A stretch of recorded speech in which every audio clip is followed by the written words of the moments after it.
Hello, everyone. Thank you for attending the presentation today of the Big Ten webinar series.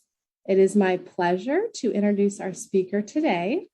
She's going to be doing a talk called Stress First Aid. This is Dr. Susan Salmond. She is the Executive Vice Dean and Professor and the Co-Director of the Northeast Institute for Evidence Synthesis and Translation at Rutgers University School of Nursing. Welcome, Dr. Salmond. Thank you very much. I am happy to be here today. This is a program that through the Robert Wood Johnson Foundation, we have been able to offer stress first aid to 40 different healthcare organizations. Actually, we're about to end, so it will be 55 as we have another 15 organizations to really give them tools to better manage and deal with the stressors that are occurring in today's environment. We have also integrated it into our curriculum at the School of Nursing. It is integrated into the very first course, and I'll talk about some of the ways that we have used it in an ongoing fashion. So I'm going to give what's called an awareness brief, which is a short presentation that we give to organizations interested in adopting and using stress first aid. So it is an overview. So why stress first aid? I think there's no doubt about it that we all know that the work of nursing is stressful itself, that within the institutions we work, there is added stress from the systems that we work in. And this stress creates challenges for individuals as well as teams. And that the goal is to really manage this stress so that it does not advance to levels that cause stress injury. So that we are looking for an approach that counteracts stress through the development of resilience, effective coping, and healthy work environments. We've certainly left the COVID surge, but we're confronting additional stressors. We have the aftermath of COVID and the long-standing emotional stress from that. We are seeing tremendous nursing shortages in our area, as well as increase in workplace violence and incivility. All of this is resulting in a reality where many of our nurses and other healthcare workers are barely hanging on. The importance of building in approaches to manage stress, I don't think has ever been more needed. So stress first aid is a peer support and self-care model. And I want to stress that when I say peer support, that includes leaders in that peer model, so that it is an evidence-based set of knowledge and skill tools where we can manage stress at an individual, a unit, and an organizational level. And there are key responsibilities that can be taken at all three of those levels. It can be used proactively so that instead of waiting for advanced stress to occur, we are really working on building well-being and resilience in a proactive way.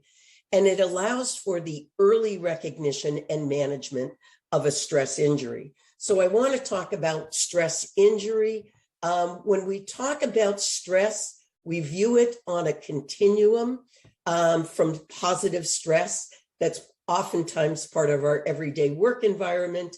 It allows us to zero in, focus, and perhaps be on our best in certain levels. But when it gets too much, we know that stress overwhelms our compensatory mechanisms, and we move into a psychophysiological response.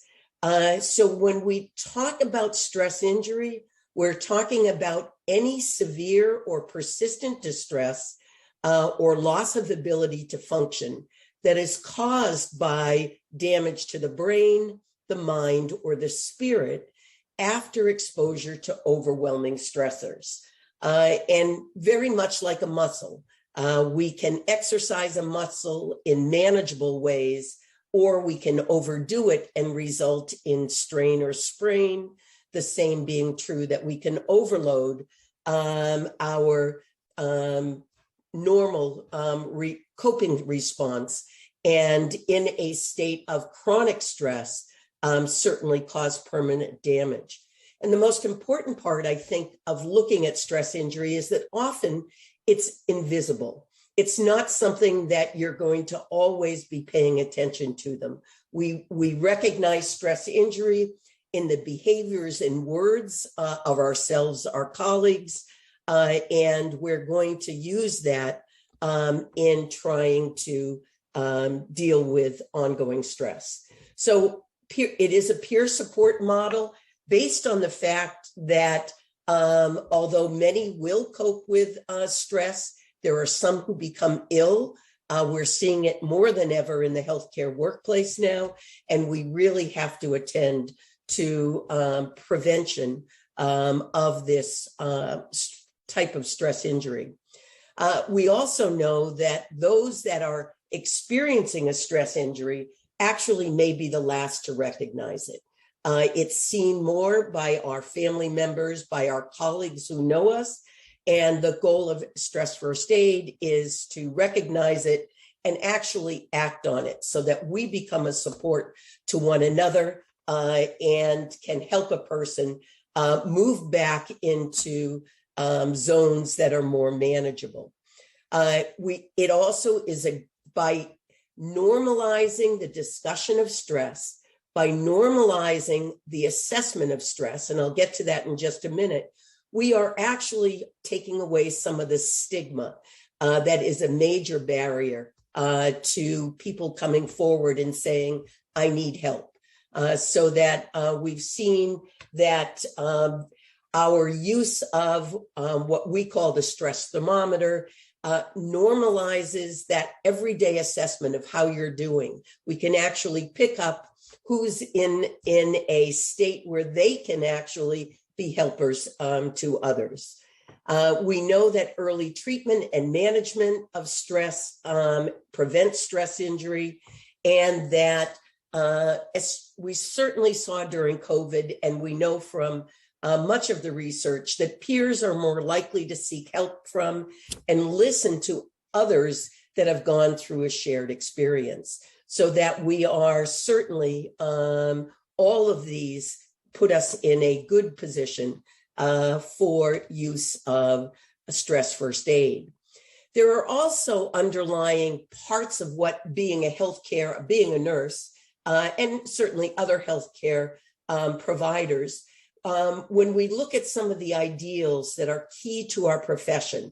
And I really want to stress that we really encourage and try to build some of these ideals of selflessness, loyalty, strong moral code and excellence, and they certainly are strengths.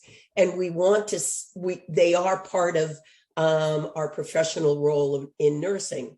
But we have to be aware that there is a downside to some of these guiding ideals that make nurses and other healthcare providers vulnerable to overdoing, to not recognizing their own stress, putting themselves in positions where they, in fact, may become ill. So the downside of selflessness is that we're not addressing our own concerns.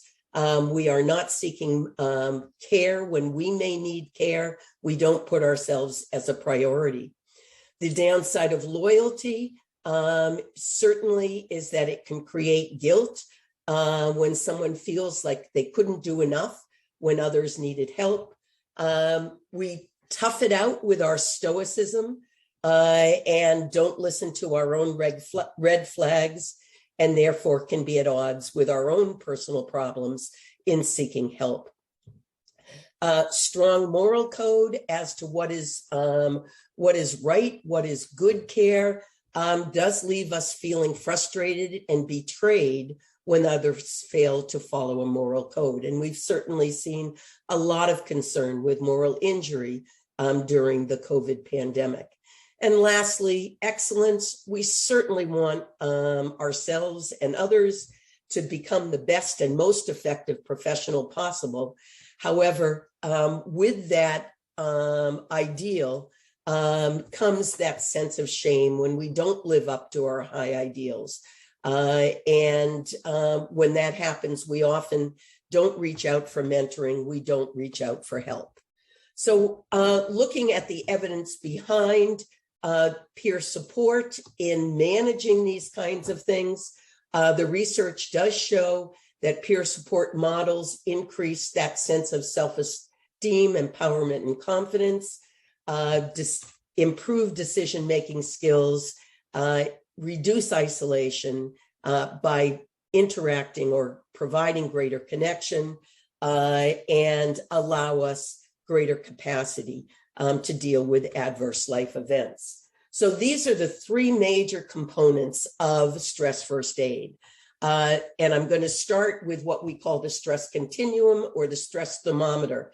And when I use the word thermometer, we truly do integrate it into a morning assessment, both in the clinical setting and in the academic setting, as to how are we doing today? How are we feeling? So when we start in the green, that's, we're having a good day. We feel well. We feel ready to learn. We're functioning at our best. We feel like we've got the knowledge and skills to do what's being called on, or what we are being called on to do. We feel relatively calm and steady. I like the statement, we're having fun, because I do think that's part of what helps us to manage stress. So our goal in stress first aid is to grow the green. We want to look at what we can do from an individual, unit, and organizational perspective to have the resources in place so that there is greater green. Yellow, where none of us can escape the yellow. It can be anything from as mild as a traffic jam on our way to work, to someone not calling up or calling out so that you've got fewer staff at work, or whatever it may be. But the underlying characteristics is that stress level is mild, it is transient, and it goes away. We've got, for the most part, the resources and skills to manage it, and it either goes away on its own or it goes away as we manage it. Now, it's not something that's going to necessarily go away within minutes, so that we know that we can react in terms of changing our own behavior to ongoing yellow type stress. We get irritable or anxious, lose our focus, perhaps didn't follow through in the way that we were planning to, not as much motivation, that sense of, oh, how are we going to get through this day? And it can have physiological sensations as well. But clearly we're not having fun. And we want to get back to the green. And then when we talk about orange, we're really talking about moving in to a high risk zone. So the orange zone is a zone where stress injury may occur. And so we are seeing the orange as more severe impairment. I like to think of it as leaving a scar, that the stress is enough that it's not going to be forgotten, not going to go away right away. It certainly is higher risk. And now we feel different. We see different behaviors. That loss of control, we're seeing more anxiety, more anger, more sadness, and feeling out of control. People identify that they don't feel like themselves. There may be more a sense of guilt, shame, or blame of others. And in stress first aid, the notion based on the research is that there are 4 common causes of stress injury. And those are injuries associated with life threat, loss, inner conflict, and wear and tear. And when we get to the red, we've moved from where individually and with peer support, we are likely to be able to manage the stress, to a state where there is an actual clinical, generally often a clinical diagnosis, so that we know that unhealed stress injuries can move into the red zone and cause significant life impairment. So when we think of this, we are thinking of when a person is in the red zone, the need is to move them to higher levels of care and to make sure they are getting the assistance they need. It is a back and forth process, as I mentioned already. We're in the green, but routine stressors begin to sometimes drain us. Using whether it be peer support, our own self-care skills, we are able to have the resiliency to move back into that green zone. More toxic stressors are going to move us from the green to the yellow to the orange. And again, programs or ongoing attention to the management of this kind of stress individually and at a unit level helps promote recovery, so that we see that, generally speaking, about 35% of people may be in an orange zone. We all are moving back between a green and a yellow zone. We see far fewer people with a stress injury per se. And then in the red zone is where, as I said, there is a really clinical concern. We use the stress thermometer as a way to capture where people are. So we integrate stress first aid into our first nursing course. We help people not only recognize their own reactions to stress, but we help them not always think they're in a red. So that really look at what is a green, what is a yellow, what is an orange and red. And when we talk about the stigma associated with saying we're out of control, we're overwhelmed, what we have found in both the clinical setting and the academic setting, that it is so easy for people to say, I really think I'm orange today, or we're orange today. And it allows for immediate reaction. So we recognize it and we take action on it.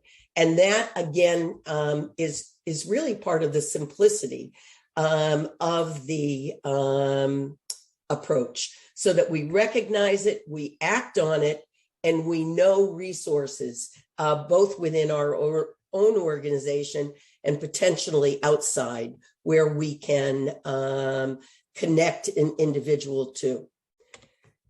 So we use the stress thermometer. We recognize that there are 4 common causes of stress injury. And this is the last major component of the stress first aid model, and that is the 7 C's. And these are actions that can be taken when stress is recognized. The thermometer is such a normalizing way to talk about stress. And for nurses, the 7 C's, for the most part, we already know the techniques to use under these different areas. So what we are doing is repackaging it into an approach that says we've got to be thinking about this, implementing it on an ongoing basis, both for ourselves and for our peers. So it begins, the 7 C's begin with obviously a stressor, and there's what's called continuous aid.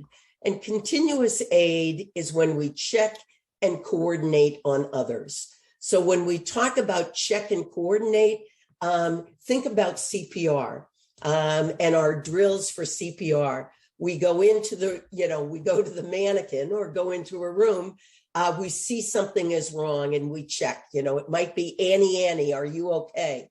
And if then Annie opens her eyes and says, I'm doing okay, the actions end. But it is that check on, are you okay? It is not a check after an incident occurs. it is a check on an ongoing basis. So the goal of SFA is, in fact, to know yourself, know your peers, so you can recognize when, in fact, there is a change in behavior.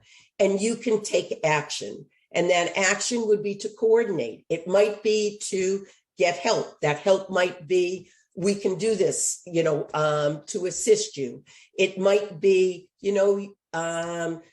so-and-so is your best friend. I think, would you like to talk further? Or would you like to, take some time to get a cup of coffee so we can look at this? So it's an ongoing check and coordinate. And it has really, as I said, it has really become part of our everyday. When we do our weekly academic dean's huddle, we are talking about where are we? And people are moving back between green, yellow, and red. The next part is primary aid, and primary aid is cover and calm. So when we think about it, if someone is under a lot of stress, the first thing we want to do is make sure they're safe and make sure that the situation is safe. So we look at what can we do to cover in the situation. The calm is where we bring in so many of our self-care techniques to break out of our sympathetic nervous system response to a more parasympathetic response, and help people to relax, slow down, refocus, and problem solve. And then the final portion of Stress First Aid C's is secondary aid. And that is connect. Very often, we're really looking at how can we give this individual more support? Can we connect them with a mentor? Can we connect them with resources in the organization?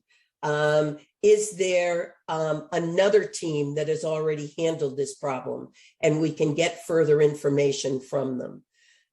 Competence is, what do we need to do to build the competence? We're doing a lot of self-care building of competence.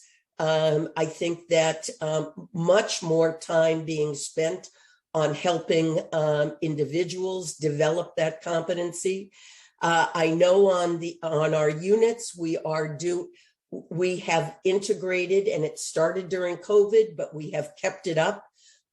We have taught strategies for gratitude huddles, for safety huddles. And safety huddles were always done, but not usually in response to managing early stress. So we've really started to build tools that people can use to feel more competent in this situation.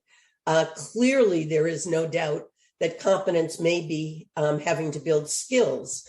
So when we think of our residency programs, our mentorship programs, we need to build the competence, especially for someone with a stress injury that was work-related, to rebuild their sense of effectiveness and restore their self-esteem and hope, which comes in that final confidence wheel. So that is a very brief look at what stress first aid is. But in all reality, it has been a very powerful tool to normalize the fact that we've got to start to manage our own stress. We've got to start to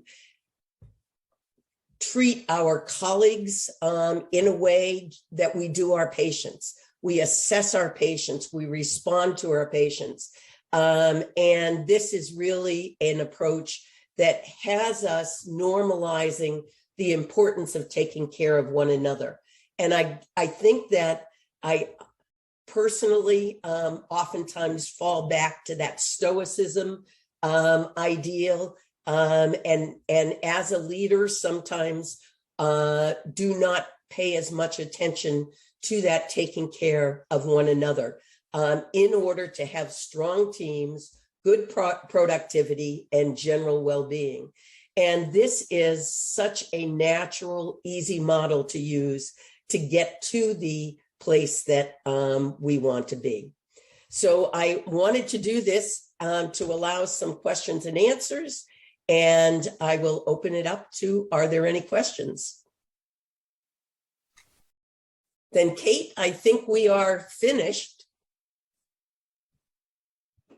Okay, thank you so much. So it looks like we do have one question. Oh, I didn't see that. Okay. Okay, so the question is, so has this topic been presented in an academic setting for general? And if so, how was it received? We have presented it, but what you mean by academic setting for general, I'm not, we have presented, all of our faculty have participated in it, and it has been very well received. In our Stress First Aid statewide program, we have 4 other universities who have participated and are integrating it into the academic setting. So for the most part, it has been very positive.